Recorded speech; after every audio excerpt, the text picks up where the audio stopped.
¿A usted le gusta la tecnología? ¿Se maneja bien con los celulares, las apps, aplicaciones, todos los servicios, las redes, las computadoras? Bueno, si se acuerdan, el gobierno el año pasado había dicho que a partir del 31 de marzo, o sea, hace pocos días, iban a empezar a bajar los precios de todos los artículos tecnológicos porque se iban a eliminar los aranceles a la importación. Y eso ya pasó y vamos a ver, Silvia, hoy... este será el tema de esta noche en Asuntos Públicos, porque la tecnología, bueno, nos domina, nos invade, o no sé cómo llamarla, o nos gusta, o nos ocupa y preocupa a todos, ¿no? Sobre todo porque además hay muchos fantasmas con respecto a la tecnología, los robots, si se van a quedar con nuestros trabajos o no. Y siempre estamos pendientes de Internet y de las noticias, también de las noticias falsas, ¿no? Muchas noticias falsas esta vez. Así que de una manera u otra siempre estamos hablando de tecnología. Sí, sobre todo el gobierno en la Argentina que tomó algunas decisiones que impactan. Por ejemplo, el tema del impuesto a la importación de las computadoras. ¿Qué va a pasar con Tierra del Fuego, donde se armaba, había toda una industria alrededor del ensamblaje? Y ya que mencionás los robots, ayer hubo una noticia. Bloomberg despidió a todos sus traductores porque ahora las traducciones se hacen con robots. Uy, bueno, habrá que agarrarse allí porque va a haber que leer los textos con mucho cuidado.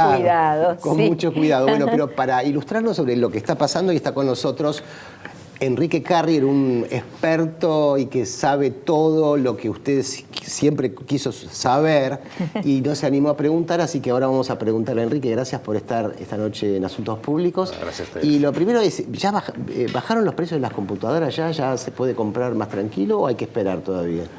Mira, no, sí, bajaron.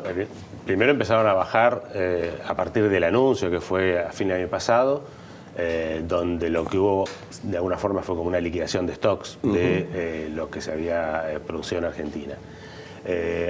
Ahora tenemos un poco menos de un mes desde que se implementó el arancel cero, con lo cual todavía no estamos en un ritmo, una velocidad crucero, como para ver hasta dónde puede llegar no solo la baja de precios, sino también el aumento y la mejora de la oferta. Pero por lo pronto lo que se ve sí ya son en los equipos nuevos una baja que yo te diría que está entre el 10 y el 15%, a lo que se suma una mejor oferta en términos de configuraciones, o sea, equipos un poco más modernos en cuanto a la configuración. Y también resta ver en qué medida aumenta la oferta, no solo por los productos mismos, sino por las marcas. También hay que tener presente que con la política anterior, muchas empresas multinacionales que tenían operaciones en Argentina se retiraron o dejaron una mínima expresión. Entonces habrá que ver también en qué medida, cuando esto esté más aceitado, bueno, va a impactar en los precios y en la oferta. Bueno, Apple es un caso, ¿no? Con el iPhone. ¿Está viniendo Apple a la Argentina? No, ahí en realidad tenés una situación distinta porque la reducción de aranceles se produjo en PCs, notebooks y tablets. Ah, no celulares. No celulares, porque los celulares en realidad entran en otra categoría por un tema técnico, ¿no? Pero que es que tienen conectividad celular. Y eso ya hace que entren en una categoría distinta en términos de aranceles y inclusive en términos de las políticas. O sea, así como los celulares que se venden en Argentina se producen todos en Tierra del Fuego, las computadoras se hacían algunas en Tierra del Fuego, pero la mayoría se hacían en continente y principalmente en Buenos Aires, en Rosario, o sea, en los centros urbanos. En el caso, del iPhone, yo creo que es interesante, primero porque blanquea que había una prohibición de hecho. O sea, no había un impedimento legal para que uno pudiera importar un iPhone, sin embargo, no entraban. O sea, había que pagar los aranceles y los impuestos, etcétera, pero no había una prohibición explícita. Y obviamente, cuando uno ve los precios, también ahí se da cuenta de alguna forma, el nivel de protección comparado con la producción de Tierra del Fuego. O sea, porque Tierra del Fuego sí tiene exenciones impositivas para la producción, mientras que el iPhone paga todo y más. O sea, porque acá estamos hablando no solo de derechos de importación, estás hablando también de impuestos internos, que IVA. también IVA. Y que impuestos internos también es interesante, porque supuestamente impuestos internos es un impuesto a bienes suntuarios. Ah, sí. Y cuando hoy todo el mundo tiene un celular, es difícil pensar que un celular es un bien suntuario. O sea, eso podía ser en el año 2000, que teníamos menos de 1 millón de teléfonos. Claro. Hoy que estamos hablando de 60 y pico millones de líneas y a los efectos prácticos casi 40 millones de celulares, bueno, suena un poco, medio por lo menos anacrónico. Claro. Entonces, ¿quiere decir que comprar el iPhone es tan caro como antes? ¿No cambió nada? En realidad, antes no podías comprarlo legalmente. O sea, Claro. tenías la gente que se lo traía cuando iba de viaje y había un mercado negro importante. Hay que ver las noticias cada vez que desmantelaban alguna banda que hacía contrabando, siempre tenía celulares, iPhones y otros. De hecho, hoy en Argentina tenés funcionando prácticamente 1 millón de iPhones. Con 6 años, donde supuestamente no ingresaron, ¿no? Claro. Entonces, bueno, demuestra que a veces el mercado se acomoda solo. Entonces, lo que yo me imagino que con estos precios, y viendo que no hubo hasta ahora por lo menos ningún, tal vez, endurecimiento en términos de control de fronteras, etcétera, bueno, va a seguir habiendo equipos ingresados ilegalmente, y después habrá un mercado que sí preferiría comprar en Argentina por la garantía, porque también en el caso de o profesionales o empresas, bueno, se puede deducir el IVA, se puede deducir de ganancias, etcétera. Entonces, con lo cual la ecuación pasa a ser distinta. Y por lo que también hablé con los que estaban en el negocio, donde se está vendiendo mucho también es en el interior, o sea, proporcionalmente más, y que tiene que ver también con, digamos, tal vez el acceso a lo que ya estaba en este mercado gris. Enrique, el tema de los celulares, que a la gente le preocupa mucho, si funcionan o no funcionan, ¿cómo está la Argentina tecnológicamente ubicada en este caso? ¿Está avanzando, está estancada, está retrasada con respecto a otros países de la región o comparables? ¿Qué es lo que hay que hacer que no se hace en todo caso? Mira, yo creo que todavía estamos recuperando el terreno perdido. Yo diría que tal vez el punto más crítico fue hacia el 2014, donde nos habíamos encontrado con un crecimiento no solo de líneas, sino de los famosos smartphones, que lo que tenían era que tenían un consumo de capacidad mucho más elevado que los teléfonos tradicionales.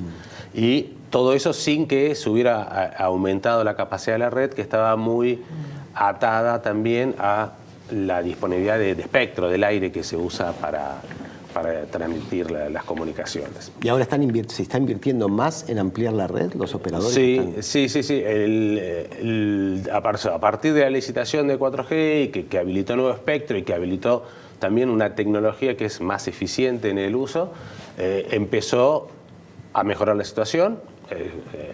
Digamos, es un proceso que lleva tiempo, porque es instalar nuevos equipos, es instalar todas las redes que van por detrás de las antenas. O sea, no es algo que uno libera espectro y mañana andamos todos bárbaros.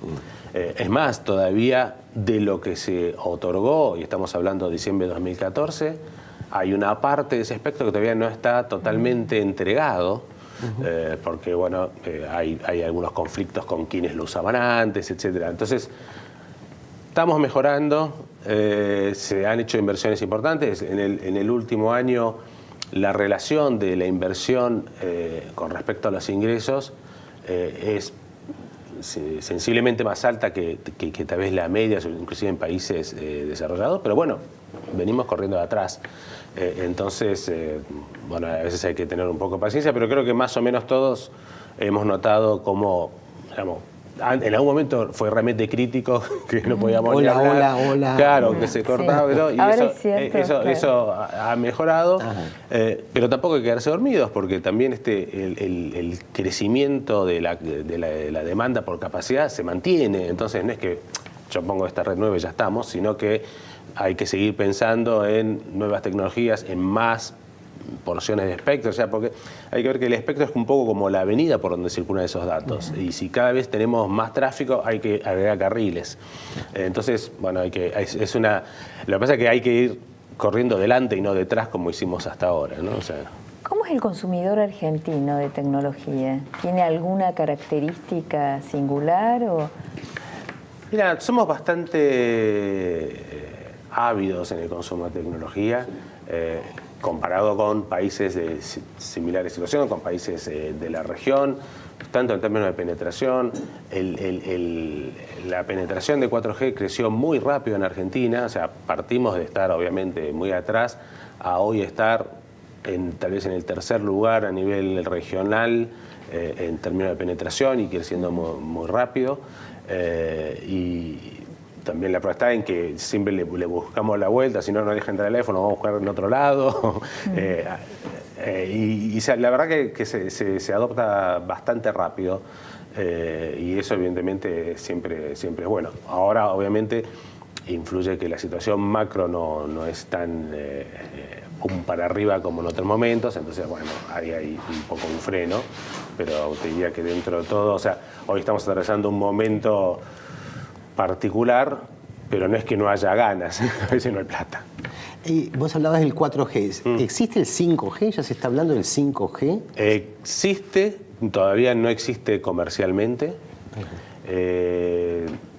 Se espera que esté, digamos, estandarizado a partir del 2020, por más que a partir del 2008 ya van a empezar a ver en Corea y en algunos países algunas implementaciones todavía no estándar, pero un poco como para ir viendo la capacidad. ¿Qué permite hacer eso? ¿Cuál es el próximo paso de la telefonía celular? Mira, yo diría que principalmente, o sea, uno piensa en una primera instancia como que es más velocidad. Más velocidad. Pero no es solamente eso, porque de hecho también uno dice, bueno, pero si yo ya puedo ver en el teléfono un video en alta calidad, ¿cuánto me va a aportar? Sí. En realidad, el próximo gran cambio es que hasta ahora nosotros estábamos conectando personas, ¿no?, a través del teléfono. Y lo que se viene es la conexión de objetos. Y esta conexión de objetos implica muchas cosas. Primero, una multiplicación enorme de la cantidad de dispositivos que vas a tener conectados. Porque vos tal vez hoy tenés un teléfono y mañana vas a tener un teléfono, el auto, la cafetera, el aire acondicionado, en las empresas se va a utilizar para conectar distintas cosas, máquinas expendedoras, bueno, inclusive a nivel gubernamental, que vos tengas cámaras de video conectadas transmitiendo, parquímetro, todo lo que uno se puede imaginar, digamos, todo en realidad sería como que todo aquel objeto donde sea interesante colocar algún tipo de sensor va a comunicarse. Entonces eso por un lado te trae, entonces necesitas una red que tenga capacidad para manejar tantos dispositivos simultáneamente. Y después características que ya lo hacen más parecido a la fibra óptica en términos de no solo de velocidad, sino también de lo que se llama la latencia, que es el tiempo de respuesta, si querés. Porque si vos tenés un auto que se maneja solo y que recibe información y hay otro que se cruza, vos no podés perder mucho tiempo entre el momento que ocurre ese evento y el auto frena, por ejemplo. Entonces vas a necesitar otras características. Entonces básicamente, por eso, yo creo que a nivel personal nosotros no nos va a cambiar mucho nuestra relación con el teléfono, sí en nuestra relación con el entorno. Bueno, autos que se manejan solos, dijo recién Enrique, y no menos tecnología, más tecnología. Si pensábamos que ya estamos saturados de tecnología, se viene una nueva ola de más tecnología. Vamos a hablar de esto en el segundo bloque de Asuntos Públicos. Ya volvemos.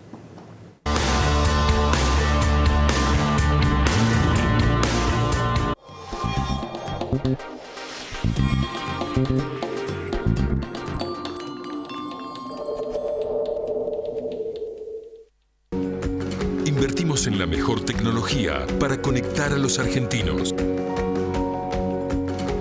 Grupo Telecom.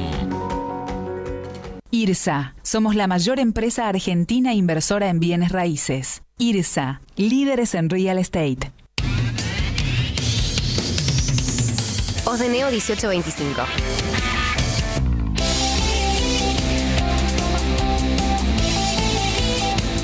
Estamos.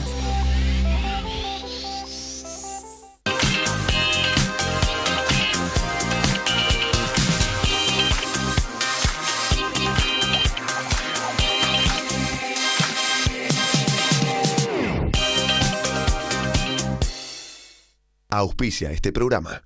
Claro, es simple. Aceitera General Dehesa, una empresa comprometida desde hace más de 65 años con el desarrollo del país y las generaciones futuras. Esta es la bolsa de valores, la de los valores que realmente importan. Un lugar donde se invierte en las acciones que nos hacen crecer como personas. Acá encontramos a los inversores de la vida. Yo me convertí en inversor de la vida cuando entendí que no me estaba comprando un auto, no. Estaba invirtiendo en conocer lugares nuevos. Que no estaba tomando clases de música. Estaba invirtiendo noches interminables con amigos. Tampoco reservé pasajes para una playa tropical. Invertí en comenzar una historia paradisíaca. Y que no estaba levantando 4 paredes. Invertí en mi propia historia familiar. Este es tu momento. Empecé a invertir en las cosas que realmente te importan, porque de eso se trata la vida, ¿no? De vivirla.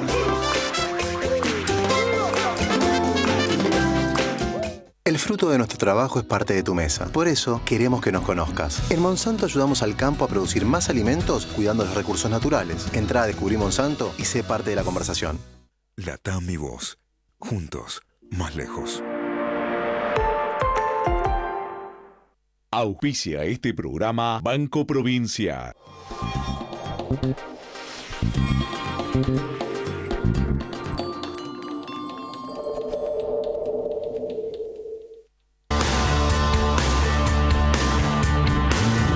Seguimos en asuntos públicos y haciendo foco en las nuevas tecnologías, y la pregunta que había quedado para nuestro invitado Enrique Carrier es, vos venías contando, Enrique, sobre ahora viene el Internet, como se llama, la Internet de las cosas, ¿no? Que la heladera o el auto van a tener sensores que nos van a decir si se acabó la leche o no sé, o cómo, o van a hacer las compras por nosotros, o va a venir un robot y nos va a decir, no sé, que va.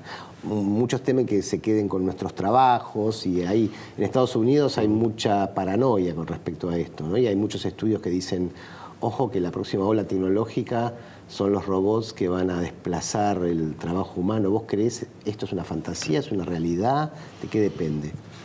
No creo que sea una fantasía. Es una realidad, y yo te diría que lo más importante es que uno pensaba, o históricamente se pensaba, que la tecnología reemplazaba tal vez el trabajo manual, ¿no? O sea, ponías un robot y entonces sacabas un operario que estaba ajustando bulones. Hoy eso llega mucho más allá. O sea, hoy está reemplazando puestos en call centers. Bueno, vos mencionabas antes el tema de los traductores, etcétera. Sí. Ya puede reemplazar trabajo que es más intelectual, si querés, y no tanto físico. Y de hecho, se está produciendo una discusión, no en términos de frenar la tecnología, que es algo, digamos, que es complicado, y creo que a los efectos prácticos casi imposible de implementar, sino, bueno, de cómo, digamos, cuál tendría que ser entonces el escenario sabiendo que esto está cambiando. De hecho, por ejemplo, Bill Gates es una de las personas que propuso que había que poner un impuesto a los robots. Y en algunos casos se está hablando de, bueno, que las máquinas trabajen para los hombres, y que entonces ahí es donde salen modelos de asignación de ingreso universal, diciendo, bueno, trabajan las máquinas, nosotros descansamos. Bueno, mal. Por eso.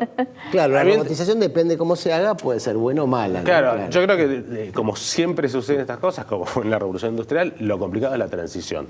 Claro. O sea, cuando vos ves que los puestos desaparecen y la nueva solución, que sean o puestos nuevos o estos modelos del Dolce Far Niente, que yo entran en es un temor que ha estado, digamos, hace muchos años, digamos, desde los ludditas famosos que destruían las máquinas, pero lo que ocurrió siempre es que las nuevas oleadas tecnológicas no destruían, o sea, destruían algunos empleos, pero creaban muchos más empleos de los que destruían, ¿no? O sea, el desempleo tecnológico tan temido hasta ahora no se produjo. Ahora, mucha gente que dice, ojo, no, esta vez es distinto y es posible que el desempleo tecnológico sea efectivamente, haya un problema tecnológico.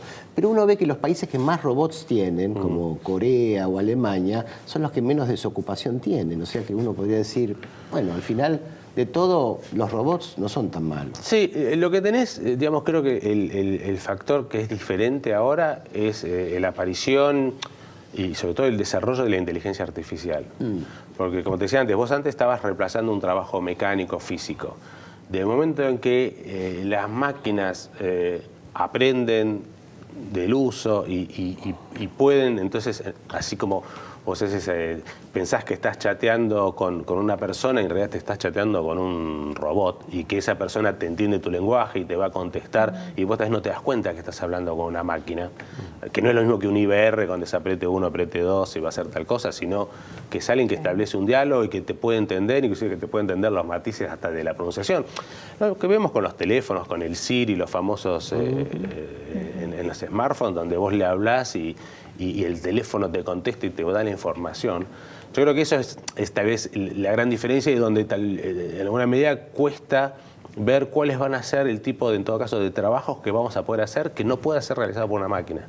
Porque vos, por eso, en la revolución industrial empezó a haber un desarrollo de los servicios y de otro tipo de actividades, pero acá está un poco llegando a prácticamente, no diría todo, pero sí, digamos, a un gran porcentaje.